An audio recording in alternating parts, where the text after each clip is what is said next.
Philadelphia Imana iratsinda. Yesu wacu nahabwa icyubahiro. Dushimiye Imana cyane muri iki gitondo. Ni igitondo Imana ituremeye kugira ngo tunezerwe, kugira ngo twishime, tubwire abantu imirimo y'Uwiteka. Rero Imana yacu nihabwa icyubahiro. Nkuko bisanzwe rero ni Pastor Gatera Jose guturuka muri Pentecote de Réveil Philadelphia. Dushimiye Imana yacu, Imana y'amahoro.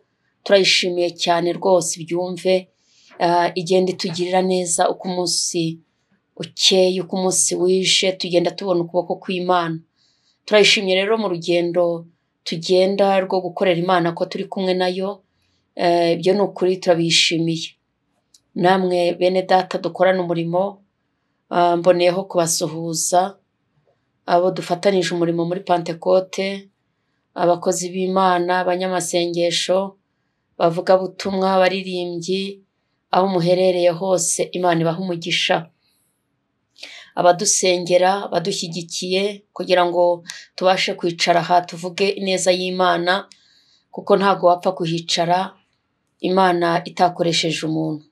Rero Imana ijya ibagirira neza mwese kubw'amasengesho, n'ababigambirira bikabananira Data wa twese ajya bashoboza. Dushimiye Imana kubw'abo duhamagara batubwira ko hari icyo Imana yakoze mu masengesho twasenze. Ibyo nabyo turabishimiye. Turasenga Imana igakora. Rero turi kumwe n'umushumba wacu Serugendo Dismas, reka abasuhuze anasengera umwanya tugiye kujyamo. Karibu. Turabashubuje bene data, Imana ibaha umugisha iki gitondo kiza. Reka dusenge ijambo ry'Uwiteka. Mana urakoze kuko uri Imana, na wundi twakugereranya nawe. Twaraye nk'abapfu, ariko kubw'imbabazi utubyutse tugeze hano kuri studio, n'umwanya mwiza yo kumva ijambo ryawe ritugirira umumaro. Dusenge umukozi wawe umwezi umutunganye, Mwuka Wera amanuka avugane nawe, bitekerezo n'ubwenge bwe bishirwe hasi. Uwo twirukanye ni Satani, mu kirere turamenaguye imbaraga zose z'imyuka mibi, tuhagaritse butware bwa Satani.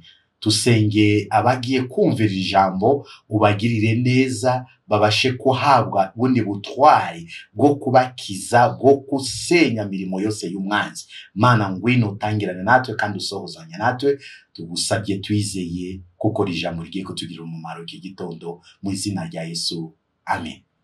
Mana imuha umugisha. Twihuse tugiye gusoma ijambo riri muri Samuel wa mbere.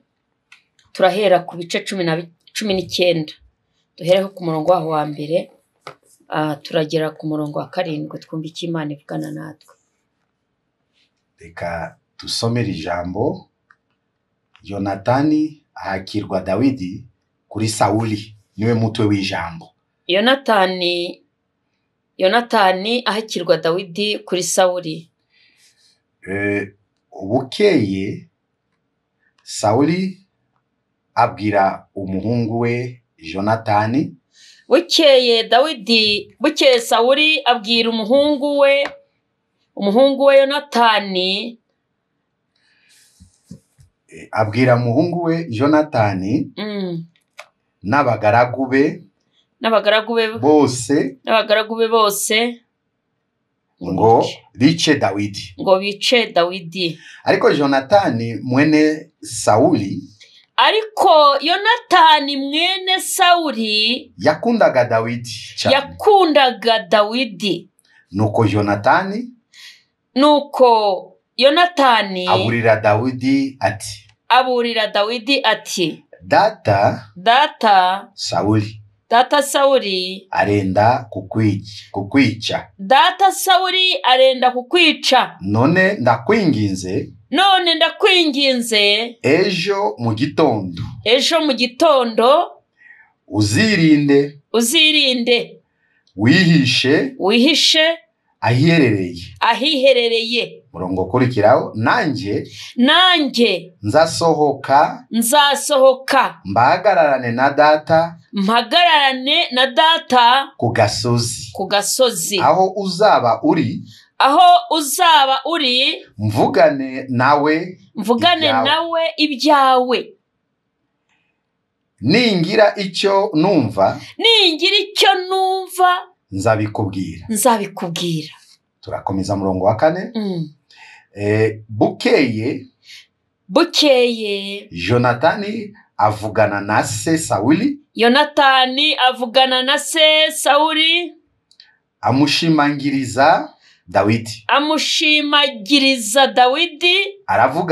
Aravuga ati Nyagasani, nduzagirire nabi uwo mugaragu wanje Dawidi.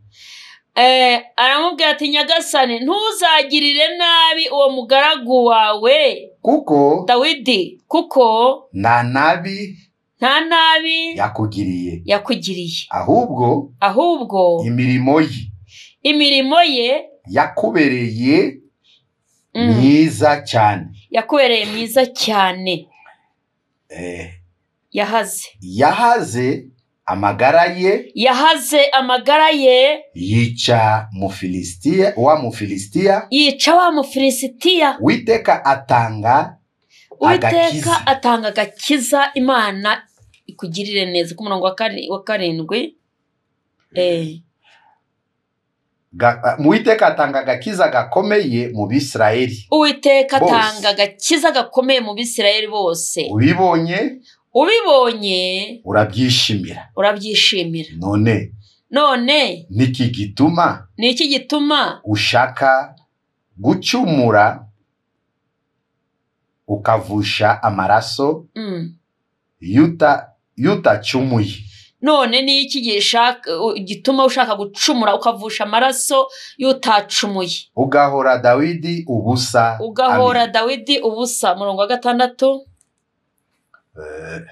Sawuli yumvise Jonatani. Yumvira Yonatani. Ararahira ati ndahiye Uwiteka uhoraho ntazicwa. Tukomeze 7 niho tugarukira. Jonatani aherako ahamagara Dawidi. Amutekerereza ayo magambo yose. Nuko Jonatani azana Dawidi kwa Sawuli. Aguma imbere ye uko yari asanzwe. Amen. Mana ishimwe. Mana ihabwa icyubahiro. Aguma imbere ye nkuko yarasanzwe abikora. Amusubiza mu mwanya mwiza, amusubiza mu bihe, amuskura mu ndaro mbi. Rero nkuzana ijambo rivuga ngo Imana iguhuze n'umuntu ugushyigikira mu muhamagaro wawe. Imana iguhuze n'umuntu ugushyigikira mu muhamagaro wawe. Imana iguhuze n'umuntu ugushyigikira mu bucuruzi ufite, muri iyo business watangiye, muri urwo rushaka ugiyemo. Imana iguhuze n'umuntu ugushyigikira, ugufata amaboko. Imana iguhuze n'umuntu ukuvuga neza. Imana iguhuze n'umuntu ukuranga, avuga ati runaka hari umukobwa, kwa runaka hari umukobwa, muri uriya mudugudu harimo umukobwa, hari umusore. Imana iguhuza n'umuntu ukuvuga neza. Imana iguhuza n'umuntu. Dawidi Imana yamuhuje n'umuntu, umuntu wa hafi, umuntu ushoboye, umuntu ugerayo, umuntu ufite ubushobozi bwo kuvugana na Sawuli.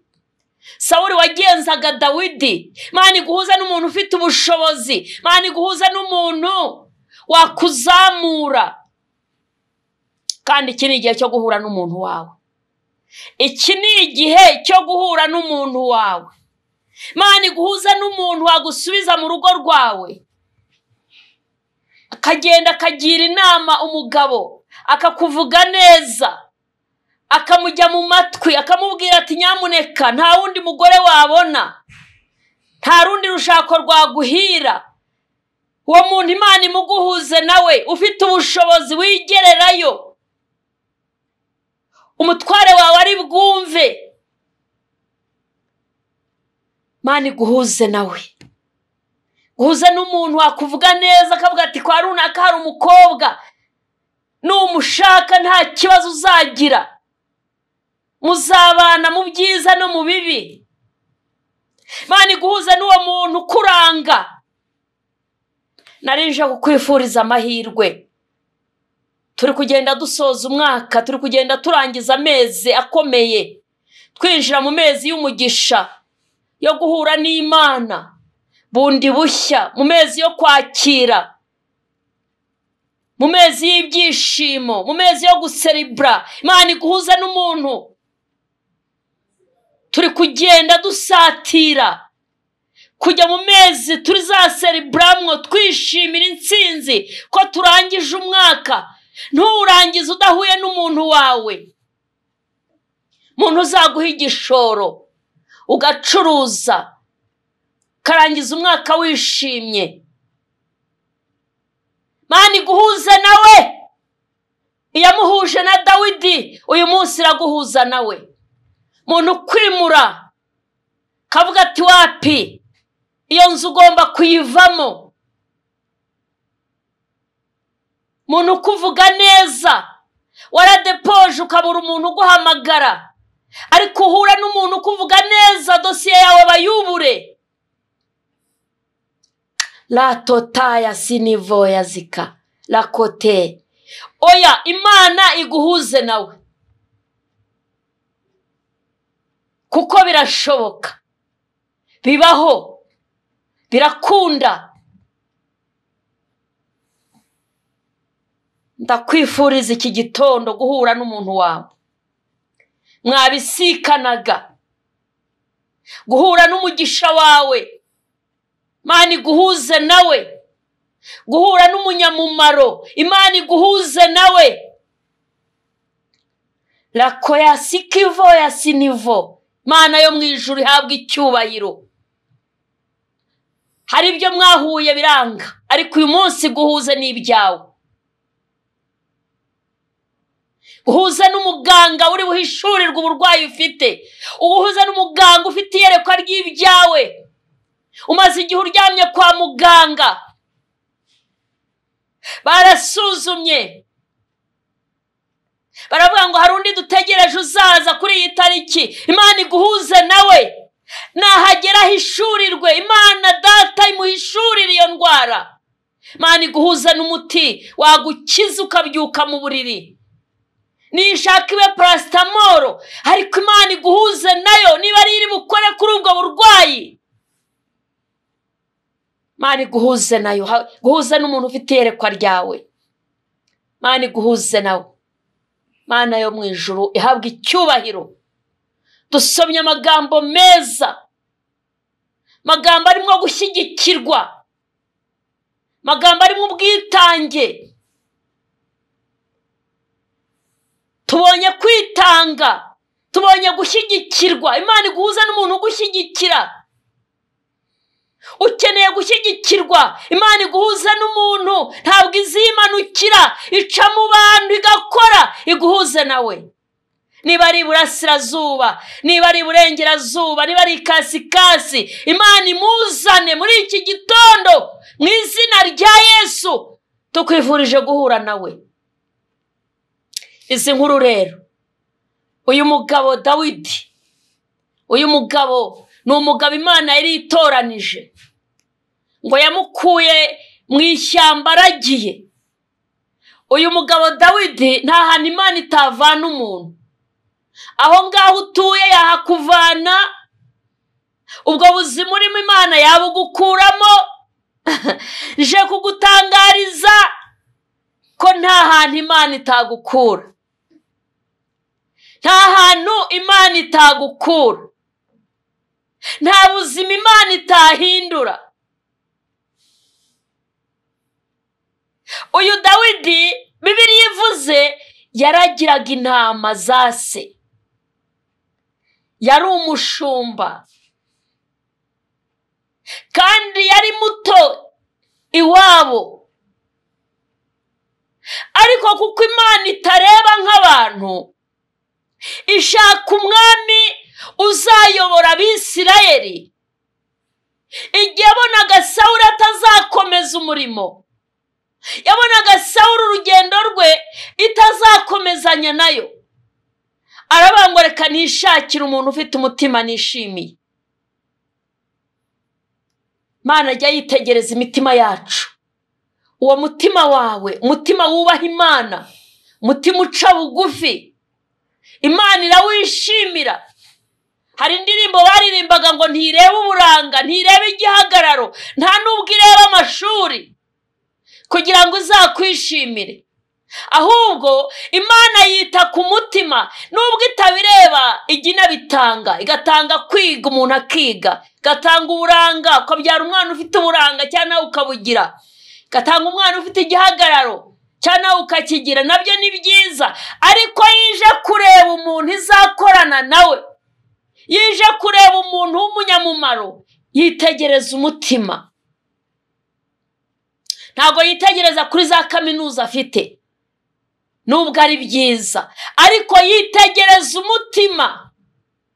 Umutima uzayumvira, umutima uzaca bugufi, umutima uzubaha Imana, umutima utinya icyaha, umutima uhinda umushitsi, ukavuga uti ibi ntabwo nabyishoramo, ibi sinabikora, nakwemera nkarya make ariko sinarya ruswa, oya ntabwo narenganya umuntu, sinamubeshyera. Bene uwo mutima Imana irawukurikirana, bene uwo mutima Imana irawukurikirana. Ntabwo nabeshya, sinavuga ikinyoma, sinagambana, sinakwicana, sinaroga, ntabwo nasebya uriya muntu, mwuka wo gusebanya ukawujya kure. Imana ikurikirana uwo mutima, mutima wihangana, mutima wihangana, umutima ukunda Imana, mutima ukunda abantu. Uwo ni wo mutima Dawidi yari afite. Imana iritegereza, ibona Sawuli yari umwami, ariko ibona atazakomeza kuyobora, ibona atazakomeza kubana nawe, ibona yuko bitavamo. Hanyuma ngo ituma umuhanuzi, Bibiliya niko yavuze, Sawuli umuhanuzi aragenda ajya mu rugo rwa Yesayi ngo yimika umwana w'umusore muto cyane. Bibiliya itubwira ko yamukuye mu ishyamba, ngo yasanze y'abasore beza b'uburanga, ariko ngo ya mavuta yajyanye yo kwimika umwami ngo yanga kumanuka, yanga kuyaga ngo ave mu ihembe. Imana ntabwo ijya yitiranya, yari yamubwiye ngo genda ndakwereka uwo wimikisha amavuta. Ahageze ngo abona abasore, aravuga ati koko rwose aba basore nabo kuyobora. Ari ibintu tugira ngo ni byiza, ariko Imana yikabigaya. Tukavuga tuti runaka we, dore uyu munsi ni kwa gatandatu haramakwa, ariko tukavuga tuti runaka arashatse koko, mbega umugore, mbega umugabo, ariko Imana ikareba igasanga twarebye nk'abantu. Imana rero muhanuzi yararebye aravuga ati koko uru rugo rwari rurimo umwami yagombaga guturukamo, ngo ayaza amavuta, afashe ihembe ricuritse. Bibiliya avuga ngo ryanga amavuta, yanga kumanuka. Dore ishyano, ibi ni ibiki? Arongera bazana undi biranga, bazana undi biranga, kuko Imana itareba igihagararo, ntireba uburanga, ahubwo yitegereza umutima. Ngo se wa Dawidi baramubwira bati mbese nta bandi bantu ufite b'abahungu? Hatabana nari mfite naba, icyakora hari akandi kamwe kari mu ishyamba. Ariko reka tukuzimanire, dore igihe wahereye, reka tukuzimanire wirire, tukuzimanire uruhuke. Atoya nta kintu nafata ntarakora icyo Imana yambwiye, nimubanze mukazana. baragenda barakazana. Murabizi, bamwe mushobora kuba mutabizi, ariko buri mushumba bafite ubuzima yihariye. Umushumba rimwe na rimwe iyo umubonye uhita umenya ko ari umushumba, urabyibwira, nta muntu urabikubwira. iyo muhuye rimwe na rimwe bafite agakoni ku rutugu, yambaye igikote kirekire, yambayemo n'agakabutura, yambayemo n'ibikweto bimeze ukuntu, mbese rimwe na rimwe nuko kuntu aba ameze. iyo ubibonye rimwe na rimwe uhita umenya utari kuri n'umushumba. Bati niwe uragiye ziriya ntama, niwe uragiye ziriya nka. Dawidi rero bamuzanye batyo kubera ko yiberaga mu ishyamba. Araza, ahageze ngo umuhanuzi ahagurutse agiye kumusukaho amavuta, ngo amavuta arayaga, arameneka ku ruhanga rwa Dawidi. Dawidi Imana iramwimika, iramubwira ngo nkugize umwami w'Abisirayeli, ni wowe uzayobora ubu bwoko. Dawidi, ikirori kirangiye, Dawidi yisubirira mu ishyamba, ajya kuragira za ntama. Ntabwo yaniganye ngo mbaye umwami nimumpereze intebe, oya, yarasubiriye. Buriya Imana yivuze haba hari n'umunsi wo gukora. Imana iraguha, hakaba n'umunsi wo kwakira. Iratanga ariko hakagira n'umunsi wo kwakira ibyo yaguhaye. Aho rero niho abantu benshi bagwa. Imana yari yambwiye ko nzayikorera, yari yambwiye ko nzaba pasiteri, yari yambwiye ko ugatangira kunigana igihe kitaragera. Ariko Dawidi we ngo yasubiye mu ishyamba, arakomeza afata inkoni, yambara ikote, ajya kwiyokereza ibijumba, aragenda aragira, ategereza igihe cy'Imana, tegereza isaha y'Imana. Ariko ya mavuta, Bibiliya iravuga ngo ageze mu ishyamba, inyamaswa yazaga gusingira umwana w'ihene w'intama, ngo Dawidi yarasimbukaga agafata intare akayishwanyaguza. Yuriho amavuta y'Imana, ukoreshwa imirimo ikomeye, uvuga amagambo adasanzwe, ukora ibyo abandi batakoze kubera ya mavuta. Ngo hakaza inyamaswa, nubwo yasubiye kuragira, ariko yagize izindi mbaraga atari afite kubera amavuta Imana yamushyizeho. Idubu yo ryazaga, ngo yarasingiraga rya dubu. Idubu ni inyamaswa mbi cyane, akarisingira akarishwanyaguza n'amaboko ye. Intare yaza ikashwanyaguza kubera ko yari amaze kubona amavuta y'Imana. Nkwifurije gutunga amavuta y'Imana. Nudatunga amavuta, abasore bazakugusha, akubwira ati rwose reba imyaka tumaranye, avuga byinshi. Rero ubwo ndagiye, n'Imana nayo irabizi ko kubera kutagira amavuta uvuga utancike, henga nemere, kubera ko nta mavuta. Nutagira amavuta uzinjira mu kazi, tangira ubona urakira amafaranga kandi wasize iwawe nta nahari, nta n'icyo kurya. Reka nigurize, bizatangira wiguriza, naho wandikaga uhareke, utangire kujya ukora muti Imana yarampaye nanjye simbura ubwenge, kubera kutagira amavuta. Ariko nugira amavuta uzayabara uyabike, utaha Imana ica inzira, ubone ikugaburiye manu, ubone barakongeje, ubone Imana iciye izindi nzira, igushamikiraho utuyira tundi, mbese ntago yagukoza isoni. Dawidi yarabivuze ngo kuva ndi umusore narinze nsaza ntarabona umukiranutsi akorwa n'isoni. Ngo cyangwa se urubyaro rwe ngo ruri ku muhanda ruvuga ngo nimufungurire, ngo ntago byabayeho. Bene data, Imana itugirire neza. Uwa Dawidi rero wari umeze utyo, wari wasutsweho amavuta, zabaye inzira ndende ntari buvuge nonaha, kugeza igihe yageze igihe Isi umubyara aramubwira ngo Abisirayeli bari ku rugamba, bari kurwana n'Abafilisitiya, gemurira bakuru bawe, jyana ingemu ubandebere. Ngo agenda yikoreye imvumba, agemuye ibiryo, agemuye amazi ku rugamba. Abisirayeli basumbirijwe, bari mu kibazo. Dawidi ahageze abona Abisirayeli bari mu kibazo, Abafilisitiya bari kubatoteza, bari kubihimuraho, bari kubabwira amagambo y'agasuzuguro. Ntacyo burya iyo umuntu akurusha amaboko, buri gihe bakubwira amagambo kenshi. Iyo udakije badakijijwe, iyo uhuye n'umuntu udakijijwe kenshi uba wumva avuga yishongora. Ariko ngutuye kubana n'Imana no gutunga amavuta yayo. Ngeze ku rugamba ngo asanga urugamba rurakomeye. Biravuga ngo baramuga ati shyira hariya rwose shwe have, ntabwo ari igihe cyo kurya. Ariko ngo Abafilisitiya baravuga ngo ntihagira umwuza, natwe dutanga umwe, hanyuma uza gutsinda kanesha, tumwe wese mu Bisirayeli bazana umwe, natwe turazana umwe, unesha turemera ko urugamba rurangiye. Ariko ntawe bari bafite. Abafilisitiya bari bafite witwa Goliyati, ngo cyari ikigabo kinini cy'igihombati gifite amaboko, wagira ngo cyateruye ibyuma. Dawidi arakireba, ngo uriya mupagani, uriya mupagani, uriya umuntu utarakebwe, asuzugura abantu b'Imana. Mbese umuntu udakijijwe asuzugura abantu b'Imana, asuzugura ubwoko bw'Imana.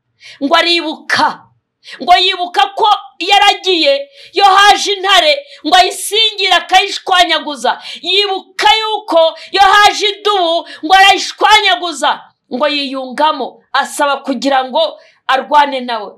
Bari we batanga, babikora bumva ari ibintu bidashoboka. Ariko reka nkubwire, igihe cyose shitani nagucunaguza, iyo ndwara ikagucunaguza, ujye ubwira shitani uti Imana yigeze kunkiza ubu burwayi, Imana yigeze kungaburira nusonza. Ubwo shitani turabeshya, hari igihe Imana yangaburiye, nanjye ngaburira abandi. Nubwo nambaye ubusa hari igihe Imana yanyambitse, nubwo ndi gucuruza ntibigende hari igihe nungutse. Niwibuka bizagutera kunesha, bizagutera gutsinda, bizagutera kugira icyo ugeraho, bizagutuma kugumana ibyiringiro. Shitani ntagucunaguze. Ujye ukoresha intwaro yo kwibuka kugira ngo uneshe ibikuri imbere, kugira ngo uneshe iguhagurukiye, kugira ngo uneshe amajwi akongorera. Shitani ashaka kukubwira ati ibyo bintu wigize by'uburokore, nta murokore ushyingirwa hakiri kare, agenda yarashaje. Umubwira uti shitani, nubwo ngeze muri iyi myaka 40, ariko ejo bundi hari uwo twashyingiye 45. Ugende wibuka imirimo y'Imana, none abyaye kabiri. Ugende wibuka. Dawidi ngo yibuka ineza y'Imana, yibuka ko ajya arwana n'idubu n'intare. Aravuga ngo jyewe ndamuca igihanga. Ni nako byagenze, niko byagenze. Abisirayeli babona intsinzi. Goliyati yamukubise umuhumetso, yikubita hasi, akubita mu cyico. Iyo uri kumwe n'Imana ujye ukubita mu cyico, ujye uvuga amagambo akirukana shitani. Iyo uriho amavuta y'Imana, yukora imirimo myiza, Imana iragushyigikira. Sawuli ntabwo yishimiye imirimo Dawidi akoze. Yagize ishyari, bene data, Imana igiturinda ishyari. Yagize ishyari. Ariko mwibuka n'ubundi ko Imana yari yaramugaye, yaramusimbuje undi. Yagize ishyari. Ndakunda kubwira abantu, mujye mureka dusenga Imana iduha umutima mushya. Niko Pawulo yabwiye Abaroma.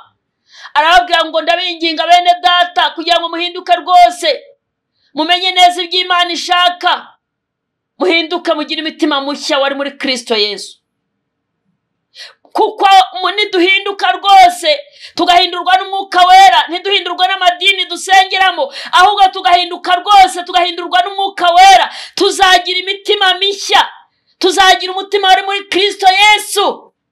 Imana idushyigikire, Imana itugirire neza, Imana idukomeze. Dawidi amaze kwica Goliyati, abagore ngo bararirimba, batera indirimbo bati Sawuli yishe ibihumbi, ariko Dawidi yishe inzovu.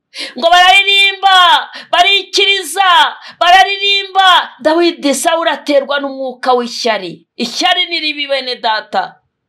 ishyari rituma ukenyuka, ishyari rituma utaramba, ishyari rituma utagira icyo ugeraho. Nugirira ishyari mwene so nta mahirwe uzagira. Imana ikurinde ishyari. Ishyari ni ribi, nta mavuta y'Imana wagira, ntacyo wageraho, ntiwacuruza ngo wunguke, ntiwarambagizwa ngo ushake, niyo ushatse ntibiguhira kuko wagiriye ishyari mwene so. Ngo Sawuli afatwa n'ishyari. Imana iturinde ishyari mu izina rya Yesu. Afatwa n'ishyari, nibyo byatumye atoteza Dawidi ngo ashaka kumwica.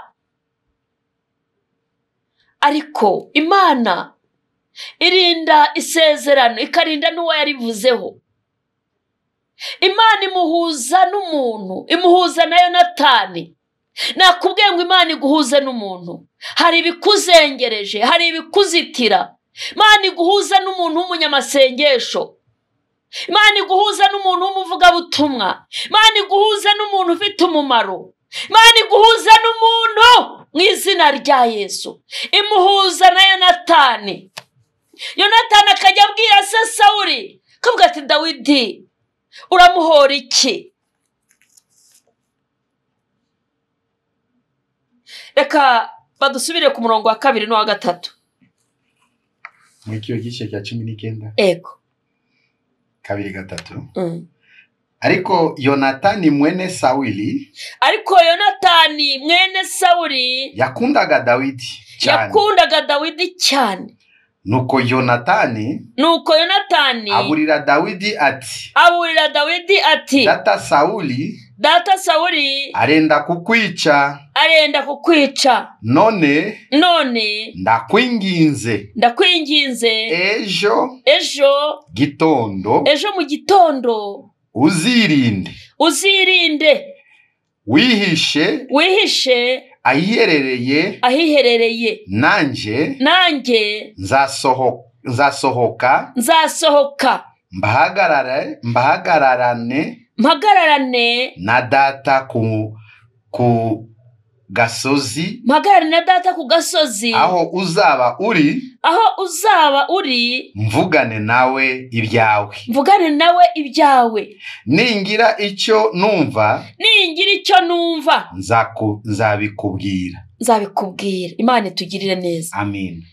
Aramubwira ati ejo uzirinde, ntuzapfe kugenda cyenyegi, ntuzapfe gusohoka, ahubwo uzihishe. Imana iguhuze n'umuntu, umuntu w'umumaro, umuntu ukuburira, umuntu ukugira inama, umuntu ukubwira uko wakwifata, umuntu ukubwira icyo wakora, umuntu ukubwiza ukuri. Imana iguhuze n'umuntu muzima.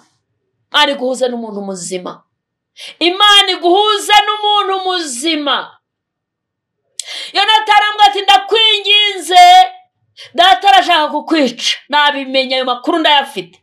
Ariko uzirinde, ejo ntuzapfe kugenda cyenyeki, uzihishe.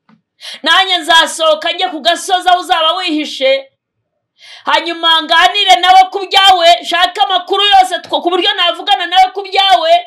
Ningira icyo numva nzabikubwira. Uwo muntu uramukeneye, kubwira ati reka wicuruza intoryi, ahubwo jya mu nyanya. Ufite iyerekwa, ufite urukundo. Ukeneye uwo muntu ukubwira ati ukeneye umuntu. Imana iguhuze nawe, Imana igushyigikire. Ndashaka kugira ngo tugusengere Imana.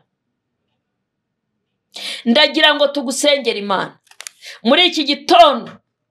Wa mukobwa we, hari aho utinze, kandi kuhatinda si uko wabuze fiyanse, ahubwo wabuze umuntu ukuvuga neza. Nukuvuza kuvuga nabi avuga ko udashobotse. Katwigira imbere dusome ibice 23. Abari naho dusoreza. Niturangiza dusenga Imana. Turahera ku murongo waho wa 14. 13 duhere ku murongo wa 14 tugere kuri wa 18. Turasoma mu icyo gice Samuel wa mbere gice cya 23 murongo wa 13 na 4 murongo wa 14 twegere kwa 15. Umutwe w'iryo jambo ravuga ko Dawidi na Jonatani bongera gusezerana. Dawidi na Yonatani bongera gusezerana. Biravuga iki jambo? Nuko Dawidi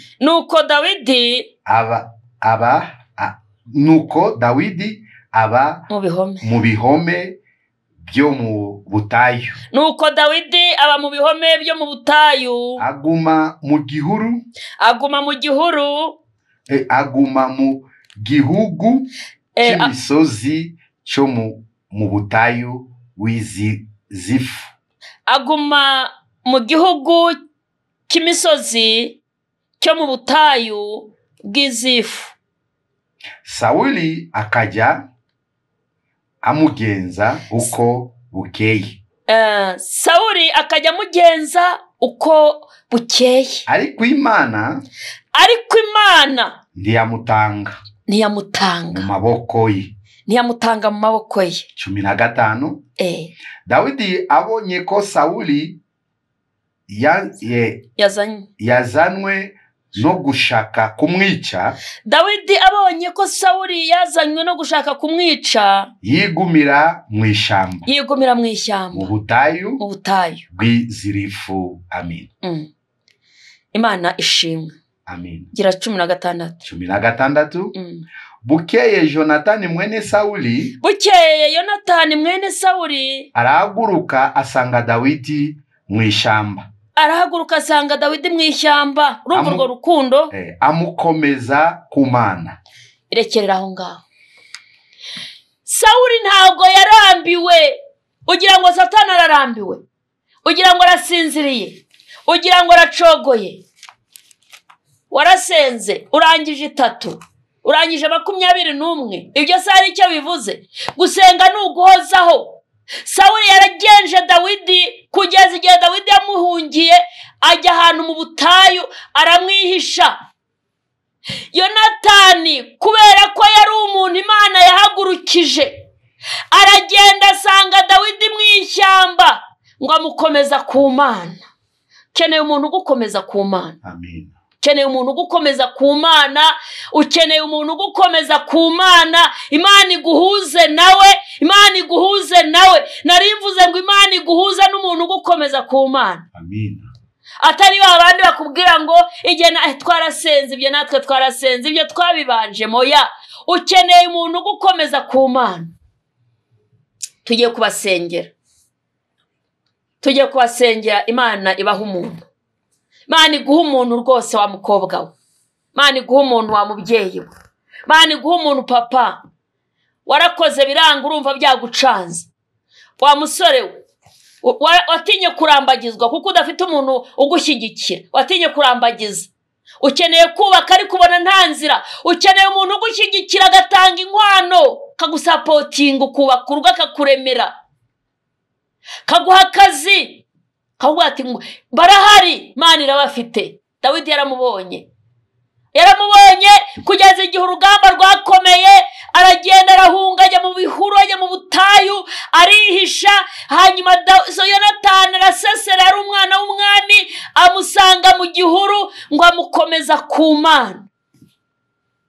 Aramubwira ati komera ku Mana, kandi yayikomeyeho urugamba rurarangira. Uzasome Zaburi igice cya mbere. Dawidi urugamba rurangiye yaranditse aravuga ngo hahirwa umuntu udakurikiza imigambi y'ababi, ntiyicare n'abakobanyi, ahubwo akitondera amategeko y'Imana. Ntasambane, ntiyibe, ntagambane, ntagire ishyari.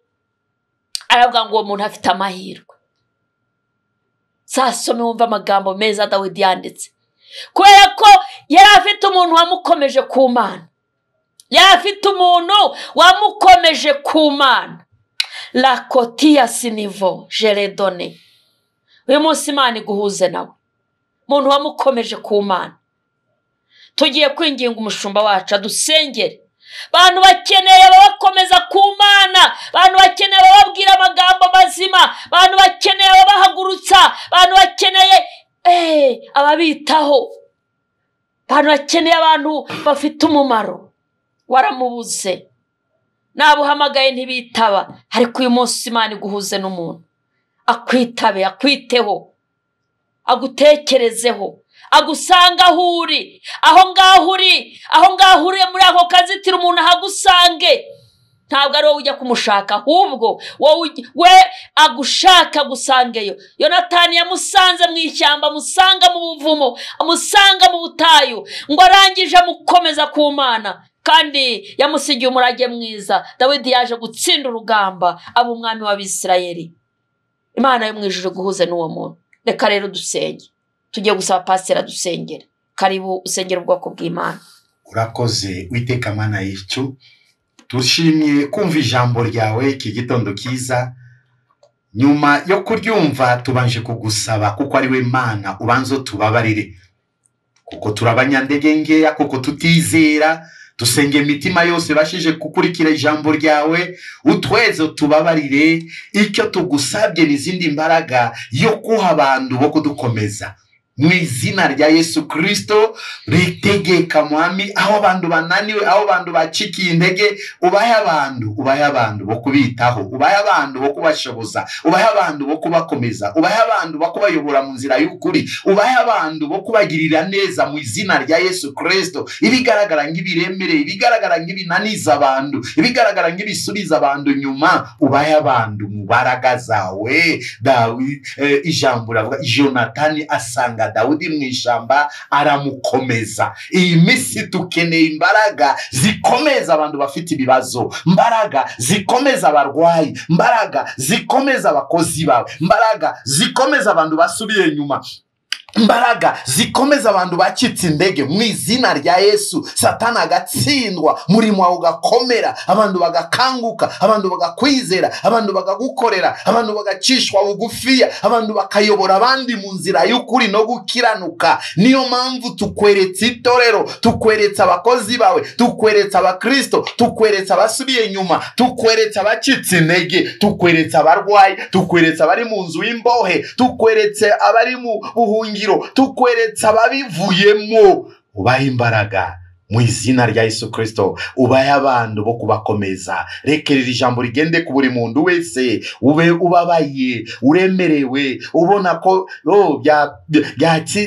byakomeye. Mana uriho kandi uzahoraho iteka ryose. Turasabiye umugisha umuntu wese ashobojwe nawe kandi akomezwe nawe. Mukozi ukomeze umwambika imbaraga, ijambo ryo rikomeze rikora imirimo ritushoboje, kuko ariyo ridufasha. Turagushimiye, tugusabye twizeye mu izina rya Yesu. Amen. Amen. Imana umugisha. Reka rero tubahe telefone, turaza kubafasha, ariko nimukarambirwe.